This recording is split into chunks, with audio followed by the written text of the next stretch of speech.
terkait pertemuan, terkait apapun yang mau cerita silakan.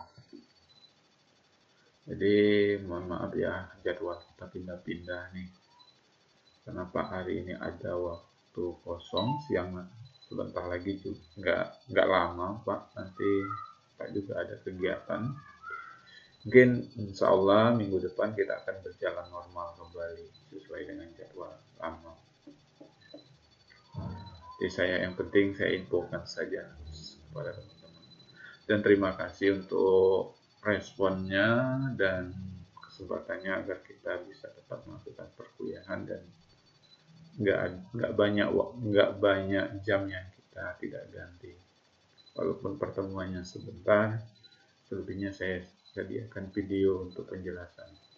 Namun pada pertemuan kali ini saya akan menjelaskan sedikit tentang materi kita, pertemuan ke-6, yaitu sustainabilitas atau keberlanjutan, di mana modulnya sudah ada di Google Classroom. Kemudian absensinya saya aktifkan nanti. Saya nggak lama-lama, nanti setelah saya ulas sedikit materi, kita ada kuis ya teman-teman. Kuis seputar materi kita dari minggu pertama sampai minggu ke-6. Teman-teman jawab, nanti saya juga nggak akan mendampingi lama. Saya percaya saja teman-teman akan mengerjakannya jujur dan sendiri-sendiri. Karena saya juga akan tahu cek itu jawabannya diskusi atau jawabannya copy paste dari internet. Jadi jawabannya soalnya nggak banyak, di setiap pertemuan itu melampirkan satu-satu soal, sekitaran 6 atau 7 soal ya. Jadi minggu depan itu minggu ke-7 kayaknya belum praktikum sepertinya, itu menurut info dari dosen-dosen pengampu mata kuliah PKS. Kemudian minggu ke-7 itu kalau menurut materi, sesuai materi kita itu praktikum. Praktikumnya ya secara daring mungkin saya tutorialkan, teman-teman kemudian mempraktikkan ya. Jadi hasilnya teman-teman menyimak praktiknya. Apa saya buat video juga atau praktik seperti ini langsung. Ya, ada yang ditanya?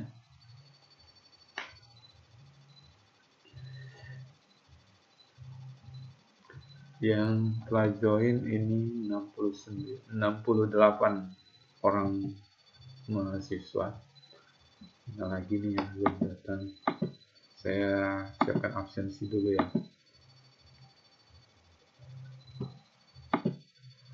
Jadi kalau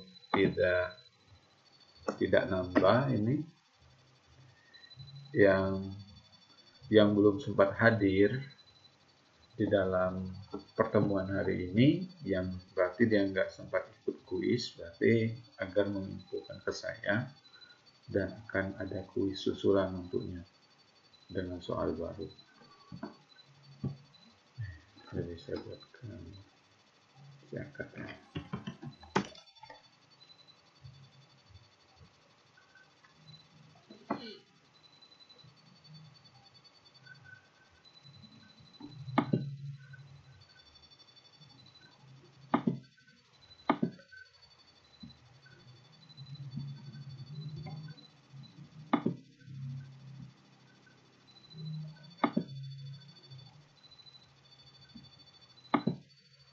Esensi perkuliahan TPB 9. Teman-teman sembari menunggu, ada yang mau didiskusikan boleh. Mau bertanya silakan. Jadi ini absensinya. Saya copy ke ini ya.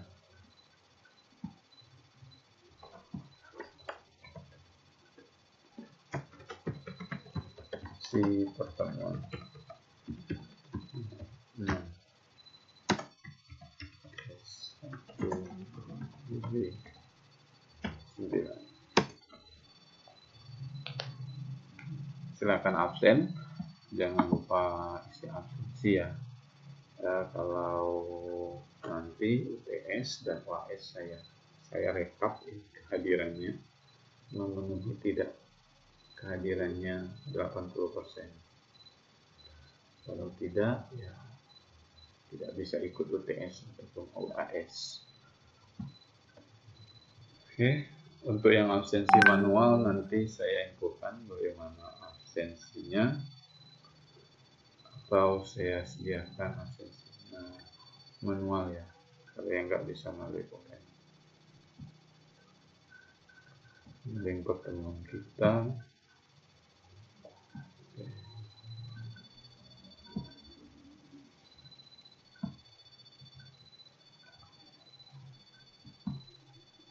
Teman-teman, pagi ini memang nggak ada perkuliahan ya teman-teman? Tadi jam 7 ada tutorial matematika, Pak. Tutorial, Pak. Kebetulan jam sekarang diundur, Pak. Mulai lagi kuliah jam berapa? Jam 1 kalau nggak salah, Pak. Jam 1 nanti, Pak.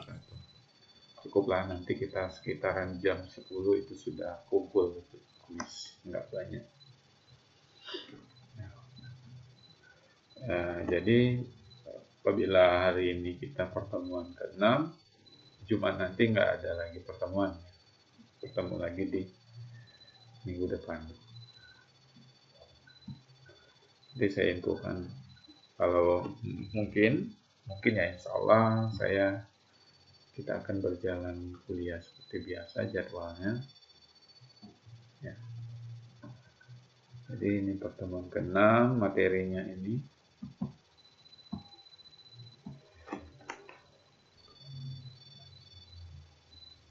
semester ini teman-teman kalau boleh tahu berapa mata kuliah nih semester ini, berapa SKS?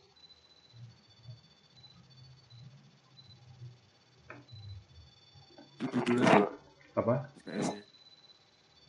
17, Pak. 17. 17 SKS, Pak. 17, Pak.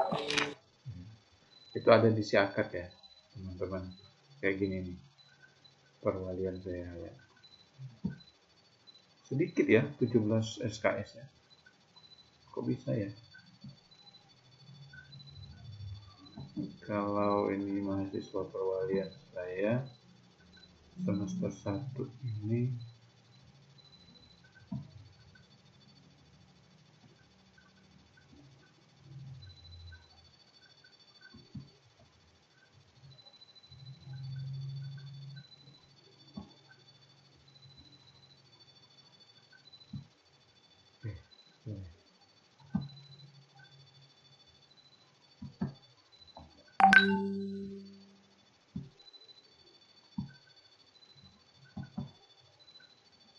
di sini 24 loh kalau mahasiswa perwalian saya. Mungkin karena ini ya. Maaf, Pak. Ini ada yang nggak bisa absen barcode, Pak. Iya, nanti saya sediakan absensi manualnya. Oke, baik, Pak. Oke. Ini yang belum bisa absen kenapa ya teman-teman? Belum mengurus ini untuk bisa. Jadi selama ini kan misalkan selama perkuliahan mungkin teman-teman ya, absensi itu berapa mata kuliah itu akan ada absensinya melalui pocket.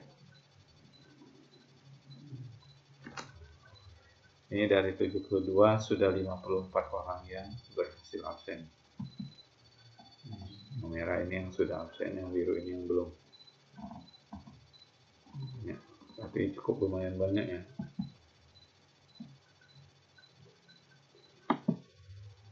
Jadi ini pertemuan kita minggu ke-6, modulnya sudah ada di Google Classroom. Ada dua modul, ada slide dan modul ya. Ada modul, ini modul yaitu modul 6 sustainabilitas teknologi informasi dan komputer, dan ini slide pendukungnya. Slide ini dibuat Pak Renaldi Munya, Bu Ayu Purwarianti, Bu Desi, ini dosen ITB. Ini materinya sustainabilitas atau sustainability, yang artinya keberlanjutan.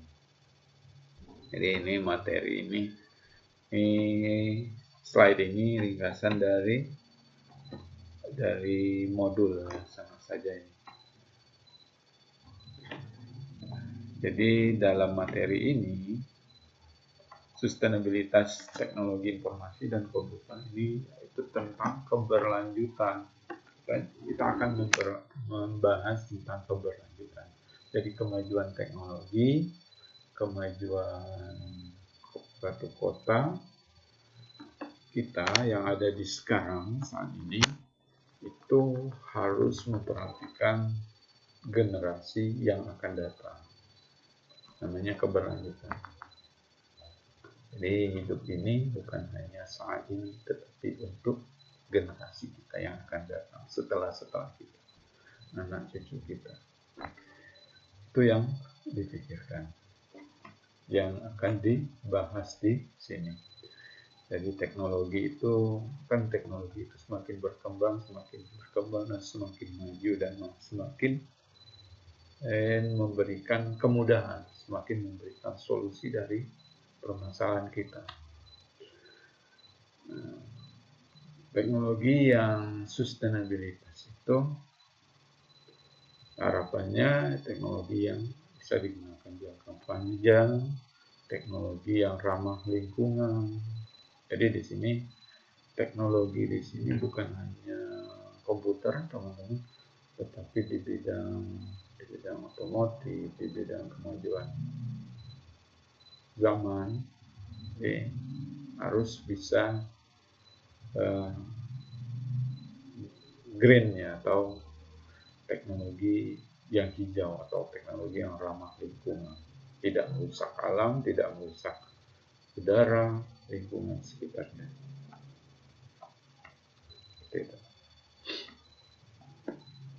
Ini pendahuluan. Nah, ini ada gambar, kelihatan nggak teman-teman? Kelihatan ya.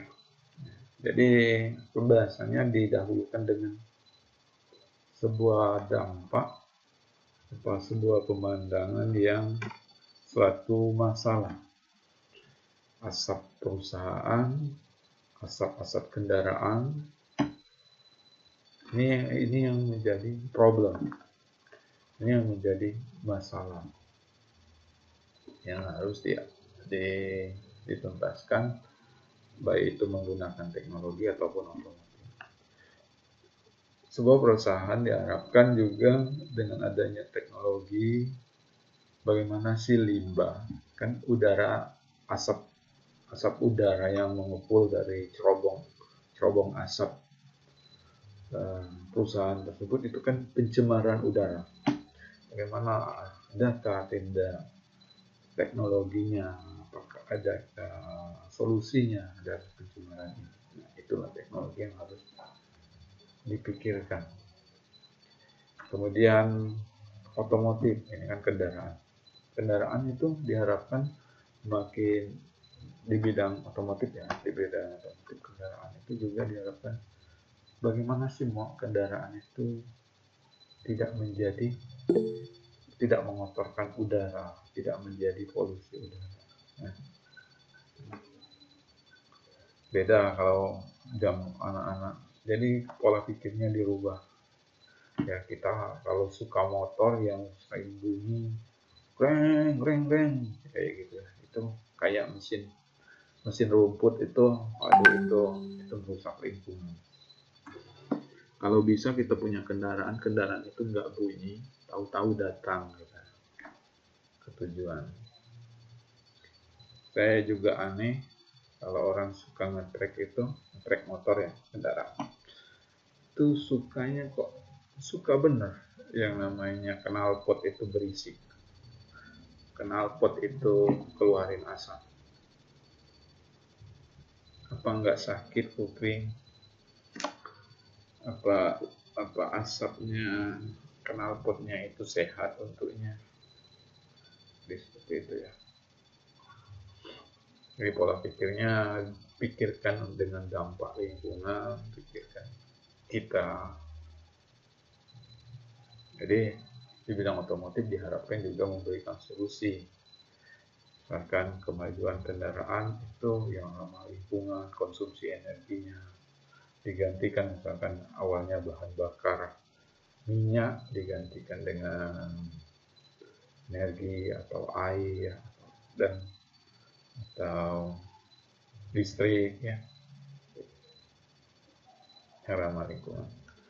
Beda kalau kita yang makin jadul kendaraan itu makin mahal. Kalau kita makin jadul itu makin keluarin asapnya.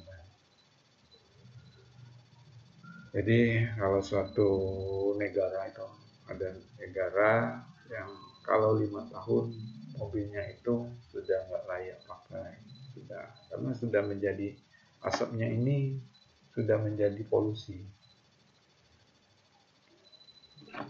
Ini perusahaan, ini di gambar di atas ini ada perusahaan yang asapnya mengeluarkan asapnya. Ini cerobong asapnya mengeluarkan asap yang mencemari udara, menjadi problem. Solusinya ya di sektor apapun harus memperhatikan lingkungan sekitarnya, harus ramah terhadap lingkungan. Bagaimana lingkungan itu hijau, bagaimana limbah-limbah perusahaan itu bisa tidak mencemari lingkungan. Ya, diharapkan baik otomotif juga adanya solusi. Kendaraan makin majunya kendaraan otomotif juga punya solusi bagaimana konsumsi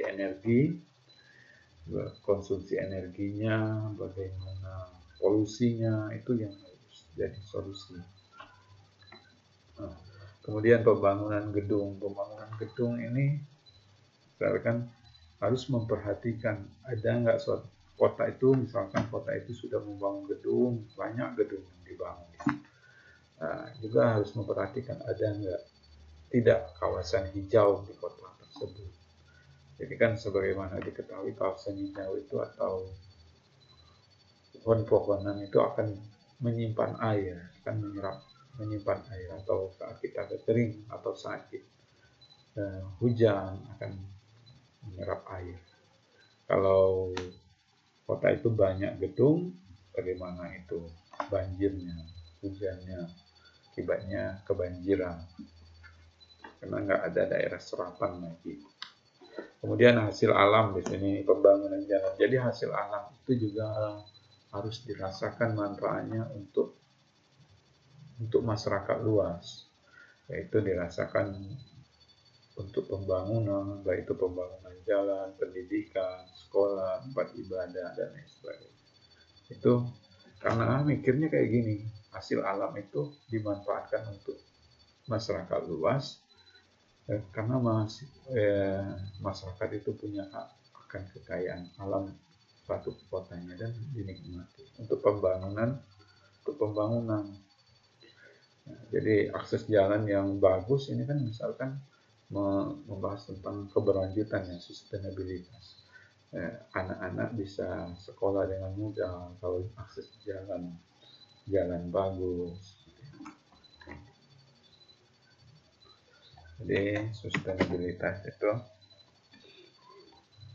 memahami apa yang dimaksud sustainabilitas dalam IT, ICT, dan green software atau software hijau, software yang ramah lingkungan, atau teknologi yang ramah lingkungan. Memahami pentingnya membangun perangkat lunak atau sistem IT yang hijau. Teknologi ya, bukan teknologi IT ini, teknologi informasi ini bukan web saja sih.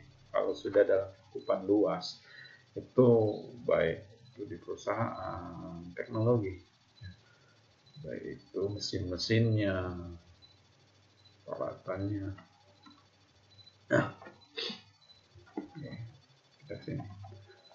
Isu sustainabilitas ini keberlangsungan. Jadi semakin penting di seluruh dunia ini, diperkuat oleh beberapa inisiatif dengan liputan media seperti Earth Hour, adalah asal mula seluruh dunia tentang gerakan menyatukan orang untuk melindungi planet. Jadi ini adalah ada usulan dari PBB agar kita itu menyelamatkan planet, menyelamatkan dunia. Menyelamatkan dunia di sini baik itu perusahaan, baik itu pemangku-pemangku kepentingan, itu agar memperhatikan lingkungan. Landasannya apa? Landasannya hak asasi manusia untuk hidup menikmati udara bebas, untuk hidup menikmati hasil kekayaan alam dan yang dirasakan melalui pembangunan.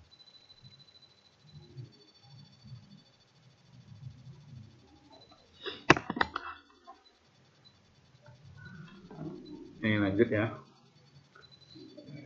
Di mana dinyatakan bahwa kita mengendalikan peran penting teknologi serta pentingnya mempromosikan inovasi khususnya di negara-negara berkembang. Nah, negara kita yang sedang berkembang.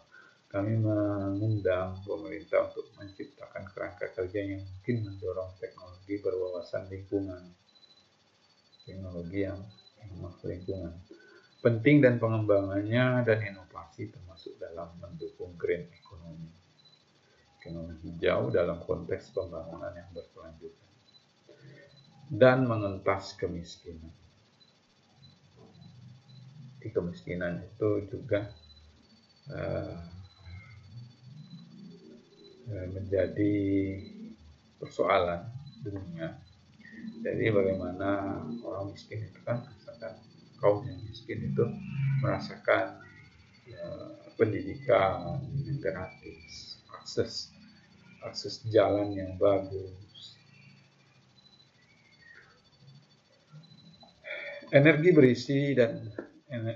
bersih, efisien sebagai tantangan sosial juga telah dilakukan oleh Uni Eropa dalam Cakrawala 2020. Penelitian dan inovasi Uni Eropa terbesar logam dengan hampir 8 juta dolar. Dana tersebut tersedia dari 2014 hingga 2020. ICT atau Information Communication Technology sebagai kunci dalam mencapai tujuan. Kita harus menyadari ICT ini memiliki dampak negatif terhadap lingkungan. Satu sisi akan membantu organisasi masalah lingkungan, atasi masalah lingkungan, penggunaan konferensi video, determinasi lainnya yang efisien. Di sisi lain, teknologi sendiri seringkali menjadi bahaya penyebab degradasi lingkungan utama. Jumlah energi yang dikonsumsi oleh proses teknis digunakan untuk memproduksi.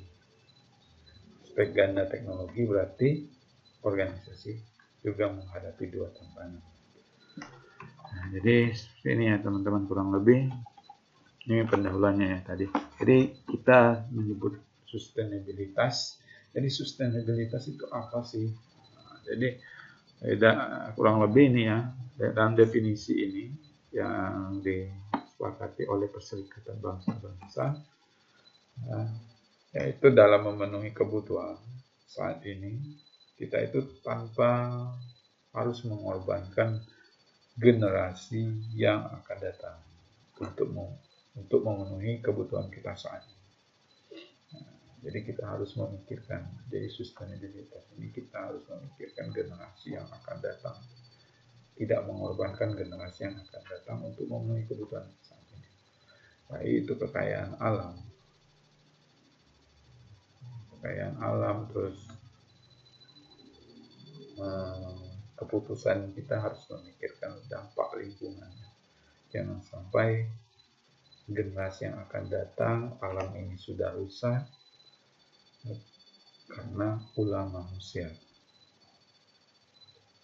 yang egois. Sustainabilitas dalam pembangunan yang memenuhi kebutuhan manusia tanpa membahayakan generasi yang akan datang. Misalkan itu pembangunan gedung sekolah, ya. pembangunan gedung sekolah itu untuk generasi yang akan datang. Nah, contoh yang membahayakan bagi generasi yang akan datang, eh, dalam memenuhi kebutuhan tidak memikirkan orang banyak atau generasi yang akan datang. Contoh buruknya ya, hanya untuk memenuhi kebutuhannya saat ini, karena dia punya kekuasaan dia, karena dia mempunyai kebijakan, karena dia mempunyai keputusan, dia bisa bertindak. Salah satu contoh buruknya maka penebangan liar hutan. Itu karena keegoisannya. Mungkin di satu sisi kita melihat perusahaan itu pembukaan lahan liar itu egois namanya. Kita tahu ya, setiap awal tahun Indonesia itu diselimuti kabut asap. Ya, di provinsi Sumatera, Indonesia, sampai dampak asapnya itu kena ke negara tetangga. Kenapa? Karena yang memiliki kebijakan, yang memiliki keputusan tidak memperhatikan lingkungan, tidak memperhatikan dampak untuk orang banyak. Mengorbankan generasi. Karena untuk memenuhi kebutuhannya saat ini, mungkin dalam konteks untuk memenuhi kebutuhannya saat ini, itu mungkin dia merasa dia punya kekuasaan, dia terima saja, dia beri izin saja. Dalam dia memberi izin itu, dia tentunya mungkin mendapatkan uang muka, mendapatkan suap untuk memberikan izin. Sehingga setiap tahun itu kurang sih kayaknya tindakan tegas untuk penebang liar.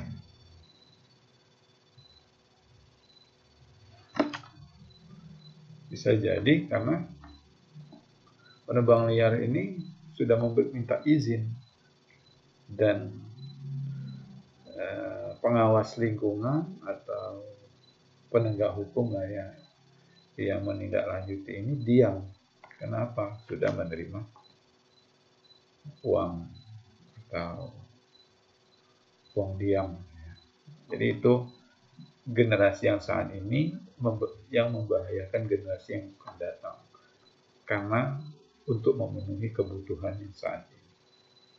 Nah, itu yang namanya tidak ada sustainabilitas.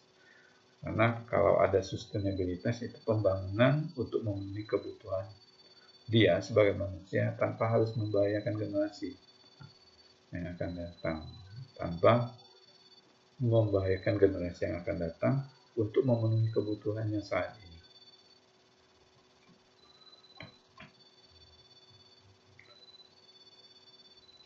Oke.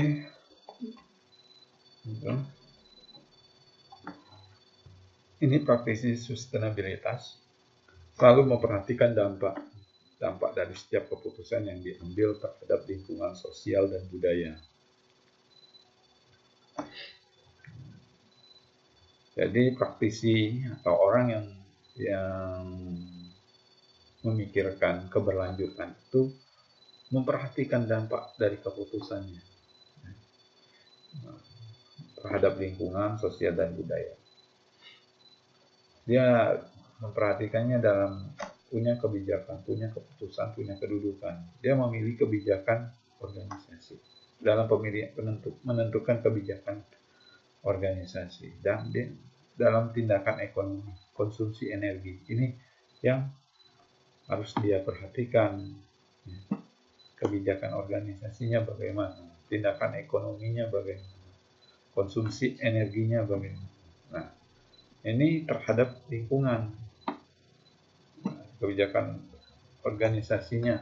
Kalau terhadap lingkungan sosial itu izin mendirikan perusahaannya, itu memperhatikan apakah perusahaan itu berada di di kawasan pemukiman masyarakat. Kalau perusahaan itu kan harusnya jauh dari pemukiman masyarakat ya, karena limbahnya itu kemana dan akan membahayakan. Itu pemilihan kebijakan organisasi. Tindakan ekonominya, energi yang diambil dari hasil bumi, bagaimana?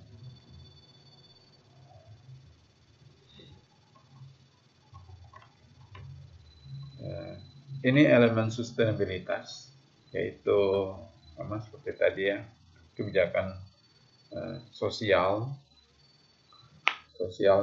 dampak terhadap lingkungan, kemudian ekonomi, sustainability, ekonominya,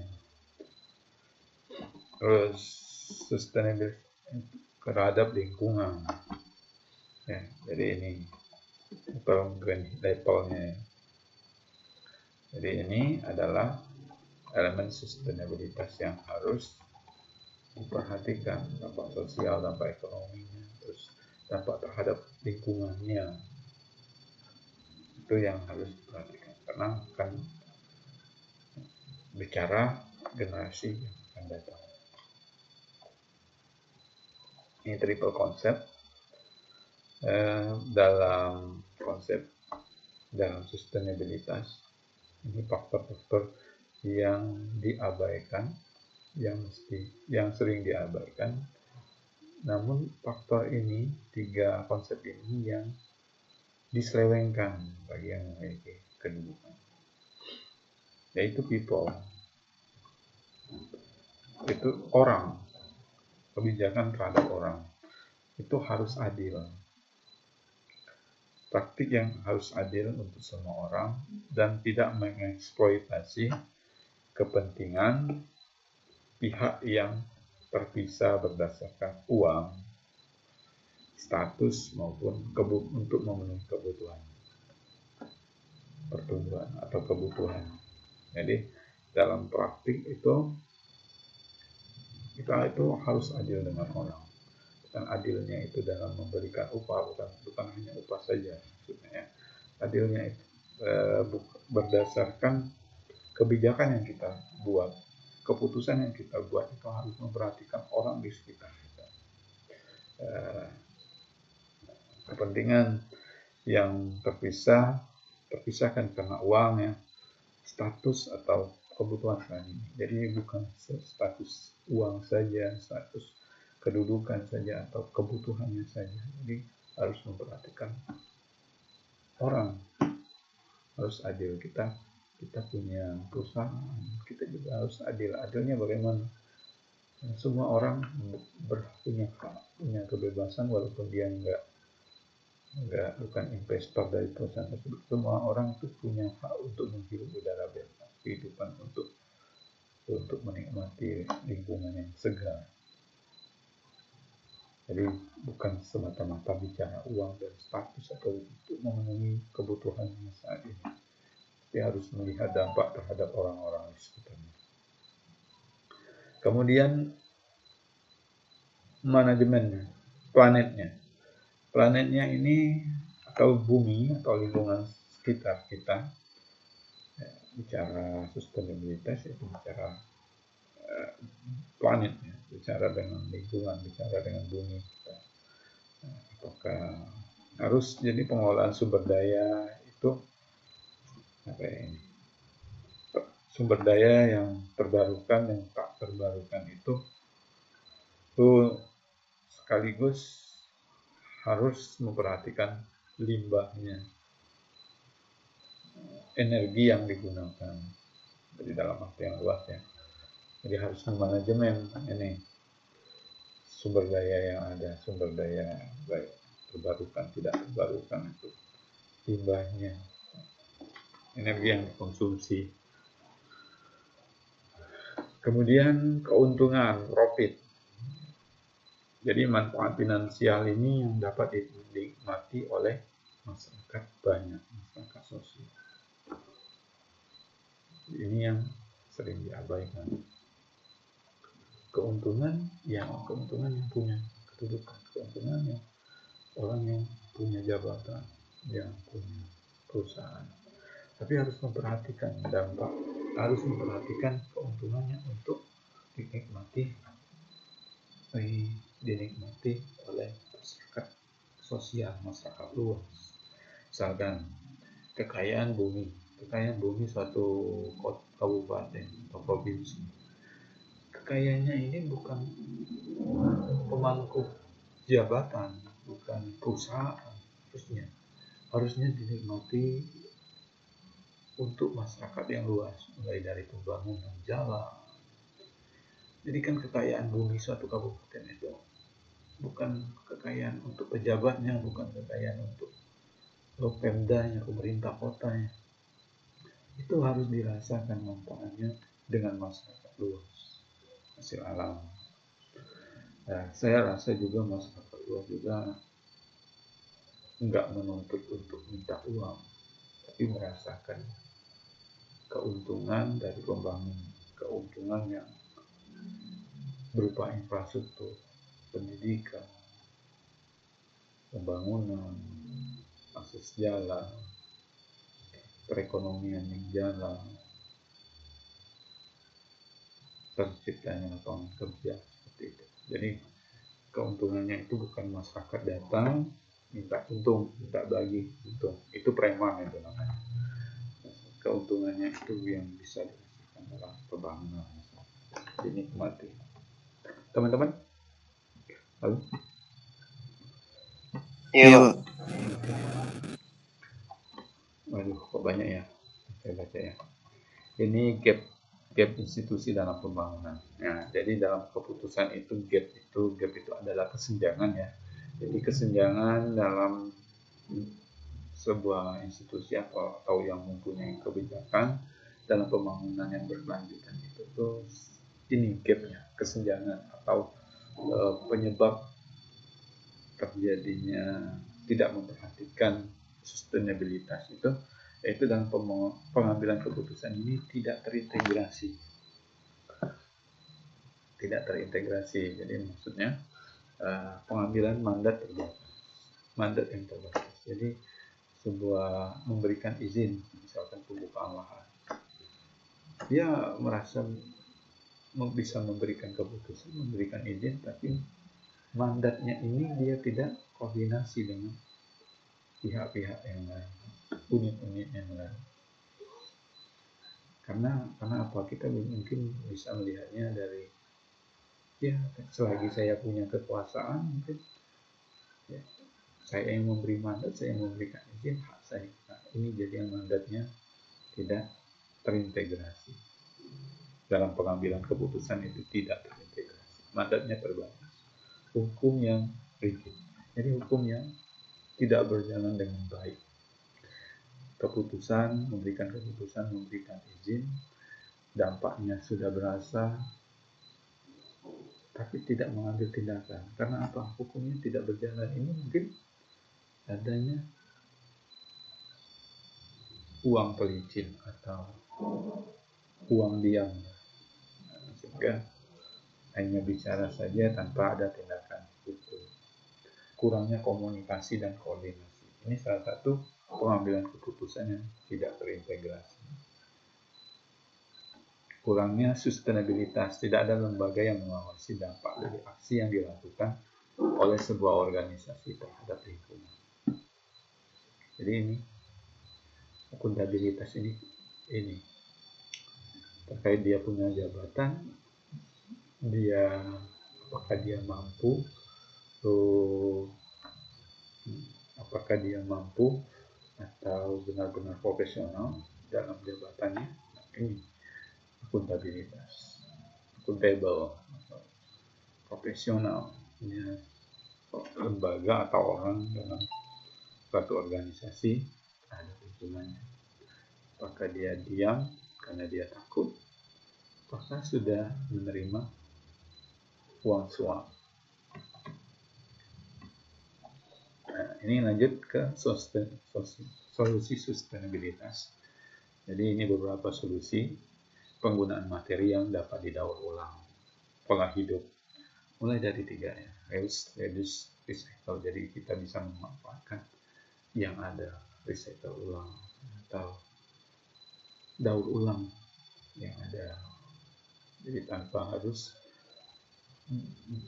menggunakan yang baru. Ya. Kemudian yang kedua, menggunakan energi yang aman dan reliable. Energi, misalkan energi yang aman dan ramah lingkungan. Konservasi pembangunan energi yang dapat diperbarui. Pola hidup sehat, itu sustainabilitas. Jadi pola hidup sehat itu, kalau diri kita itu keberlanjutan terhadap diri kita sendiri. Kalau kita menerapkan hidup sehat, ya sustainabilitas hidup kita atau keberlanjutan hidup kita ya terjamin sehat.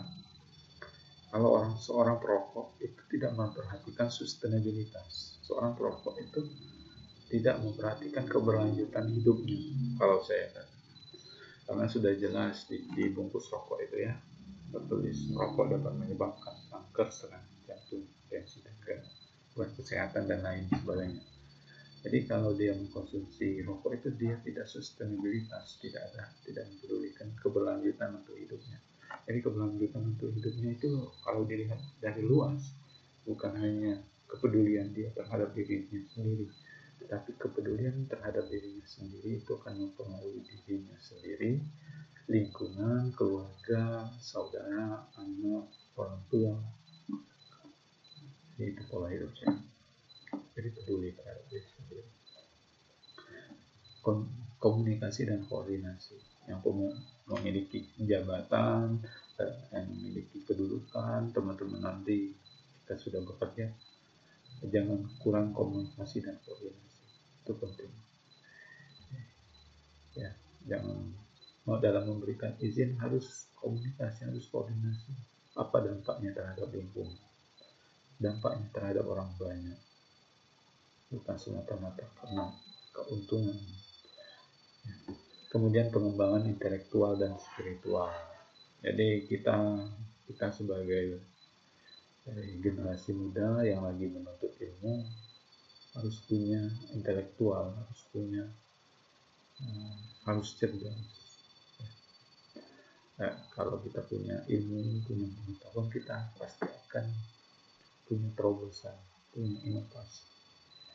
Dan kita juga kalau punya ilmu, kita itu dalam arti nggak gegabah, punya banyak solusi.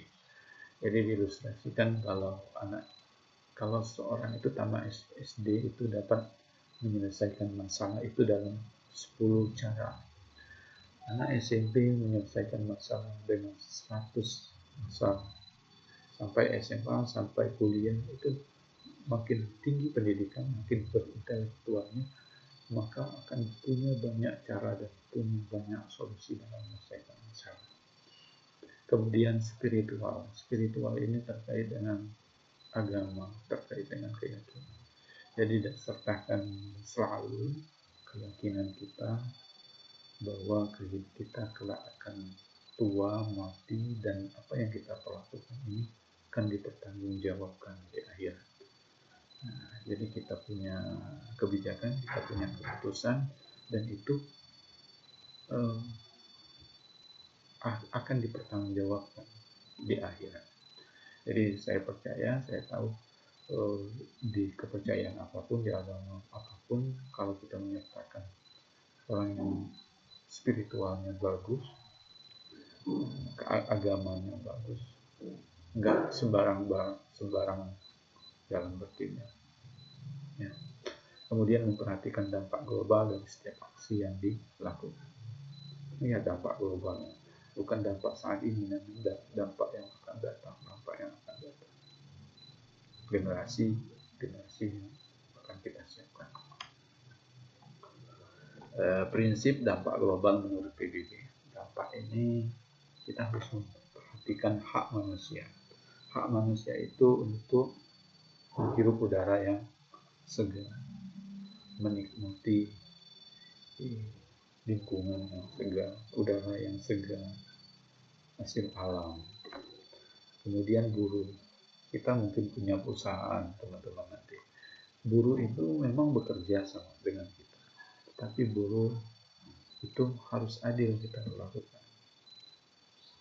gajinya, karena dia punya keluarga.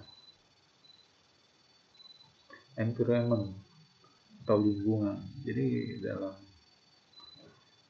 harus memperhatikan lingkungan, dampak lingkungan, pencemaran, apakah mencemari sungai, limbah cairnya, apakah mencemari sungai, apakah limbahnya itu berupa asap mencemari udara. Kemudian dampak global berikutnya, anti korupsi. Jadi punya kekuasaan, punya kebijakan, bukan semata-mata uang. Ya, jangan karena melihat uang sudah kita memberikan keputusan, kita berpihak. Sudah, jadi anti korupsi. Oke teman-teman, sampai di sini ada yang ditanya teman-teman? Saya rasa sudah jauh sekali saya bahasnya. Oke teman-teman, halo, apa tidur?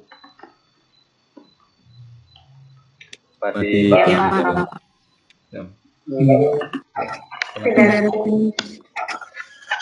Teman-teman bisa sambil lanjutkan ya, karena waktunya juga sudah cukup 1 jam lah ya. Ini kalau cerita pembahasan materi ini bukan ngarang nih, tapi bagaimana kita, bukan ngarang tetapi tentang keberlanjutan teknologi atau inovasi yang akan kita buatkan, harus memikirkan dampak yang luas untuk generasi yang akan datang. Itu bicara tentang sustainability, bicara tentang kita peduli terhadap lingkungan, bicara kita bagaimana mempersiapkan generasi yang akan datang. Saya percaya laki-laki, cowok-cowok di sini, cewek-cewek di sini nanti akan berkeluarga, nanti akan punya kedudukan jabatan, insya Allah. Jadi perhatikan dampaknya terhadap kehidupan sosial, terhadap lingkungan, terhadap keberlanjutan.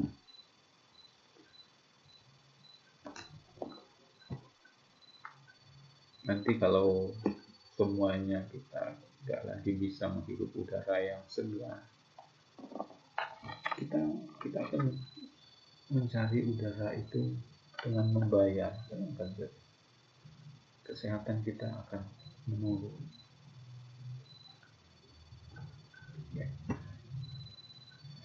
Oke teman-teman, materinya bisa teman-teman lanjutkan ya. Jadi kurang lebih seperti itu kalau bicara tentang sustainabilitas. Ini untuk materi, teman-teman lanjutkan. Saya mungkin nggak sampai habis, saya tinggalkan kuis. Mungkin kalau sekarang sudah jam 10, jam 11 lah ya. Jam setelah 11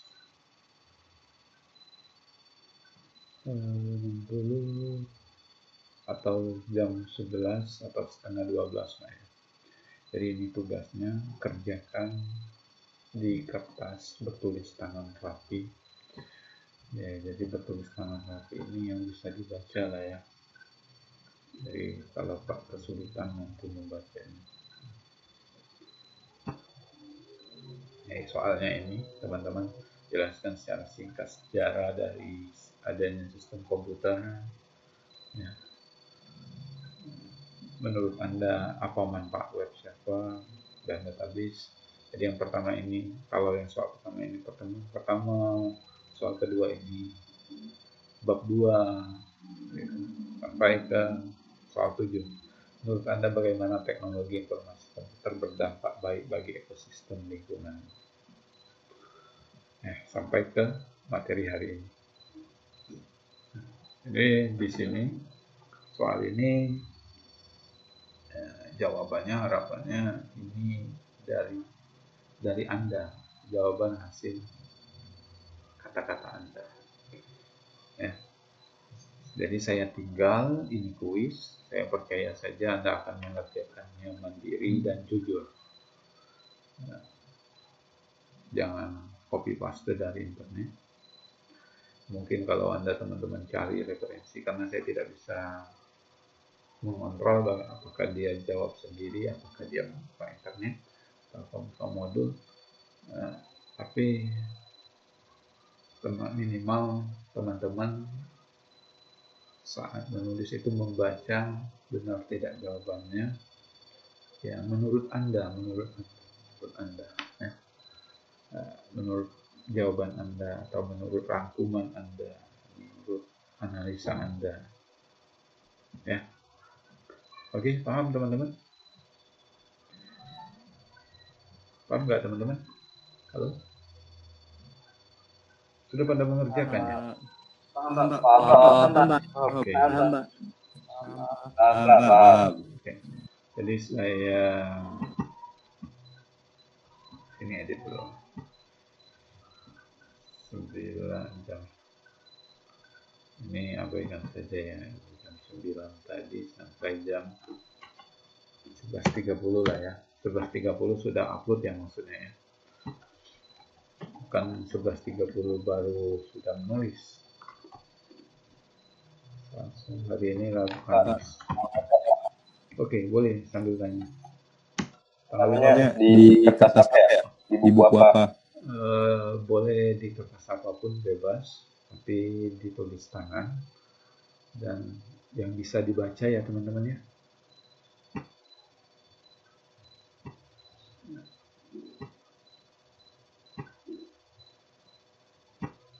Boleh di kertas HPS, boleh di kertas HPS, boleh di kertas A4, folio boleh di scan. Nah, soalnya boleh tulis, boleh tidak. Ya. Soalnya boleh ditulis, boleh tidak, dan asal jawabannya itu mencantumkan nomornya. Karena jawaban yang teman-teman tulis itu, ini jawaban nomor berapa sih? Ya. Oke, teman-teman ada yang ditanya? Ini dari 7 soal ini hanya tugas saja ya. Saya percaya Anda mandiri dan jujur. Ini bobotnya 100, seluruhnya 100. Pakai buku tulis biasa nggak apa-apa, Pak? Boleh, tapi di scan ya, di scan dan dijadikan PDF ya. Kalau nggak teman-teman scan, nggak usah lah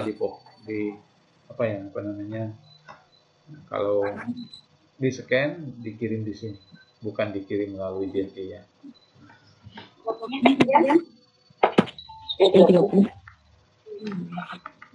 Oke, ada lagi?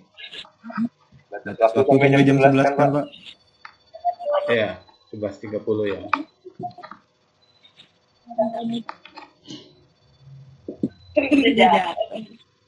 Ada lagi teman-teman? Nah, teman-teman Dikirim di GCR kan, Pak? apa? Iya, di Google Classroom. Di-upload di sini. Di-upload di sini ya, tulisnya. Teman-teman sudah nulis itu di scan. Misalkan sudah nulis di scan, jangan lupa ya misalkan apakah di handphonenya sudah menginstal kamera scanner atau dipoto. Nah, ini salah satunya ya, misalkan teman-teman misalkan kesulitan untuk install. Misalkan format sebelumnya itu adalah JPG ya, gambar ya, JPEG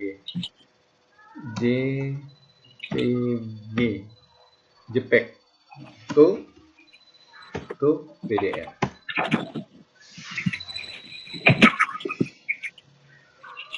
Jadi convert saja, misalkan gambar itu ke PDF. Kalau teman-teman di handphonenya tidak menginstal kamera scan yang mudah saja ya. Ini salah satunya saja. Ya. Atau di laptopnya sudah terinstall aplikasi Nitro atau aplikasi yang lainnya untuk convert ke PDF. Jadi jawabannya itu PDF yang tidak mengirim bentuk gambar. Kalau bentuk gambar kan satu-satu tuh. Kemudian satu lagi, jawaban teman-teman walaupun kendala, usahakan tetap kumpul di Google Classroom. Nggak kayak kelas sebelumnya, itu japri. Jadi Pak tidak menerima jawaban japri karena agar tidak terpisah dengan jawaban teman-temannya saat ngoreksi. Ya. Karena dalam satu, dia akan terbuat dalam satu folder jawaban kuis TPB 9 pertemuan 6 misalnya, itu jawaban kuisnya. Jadi kalau dalam japri itu kan terpisah jawabannya, japrinya lewat WA lagi, Pak mesti download dulu terus mengelompokkannya di mana ini folder. Jadi ya usahakan tetap kumpul di Google Classroom ya. Oke.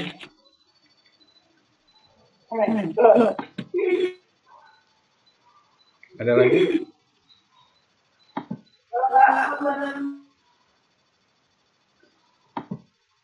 Ada lagi teman-teman?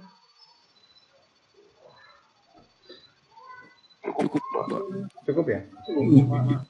Kalau sudah cukup, Pak tinggal cukupkan ya pertemuan kita. Pak boleh nggak tulis soal? Boleh nggak tulis? Asal mencantumkan nomor. Tapi saya pakai kamera scanner Pro, Pak. Sip. Pakai kamera scanner bagus.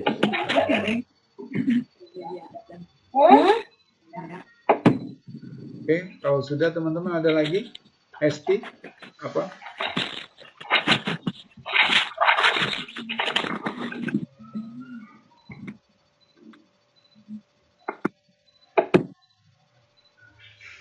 Ada lagi teman-teman? Kalau sudah, kita cukupkan ya teman-teman. Oh ya, untuk absensi manualnya ya.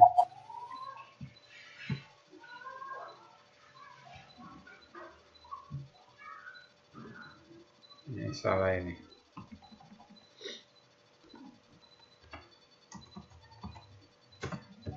Sembilan, 10. Jadi silakan isi absensinya. Hari ini jam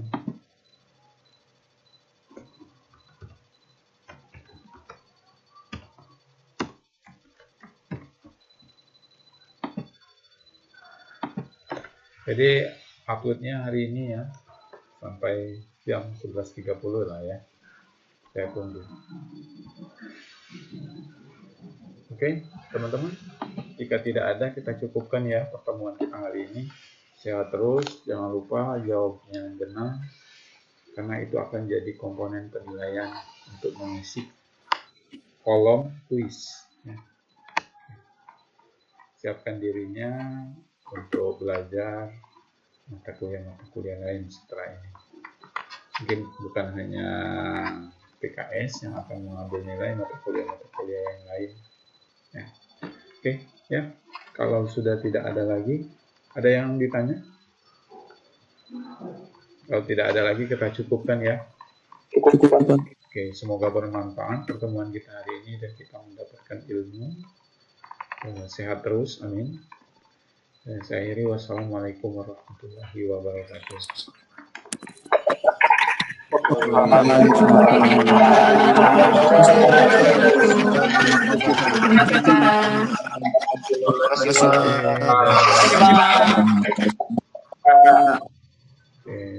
Oke, jangan lupa isi absen ya.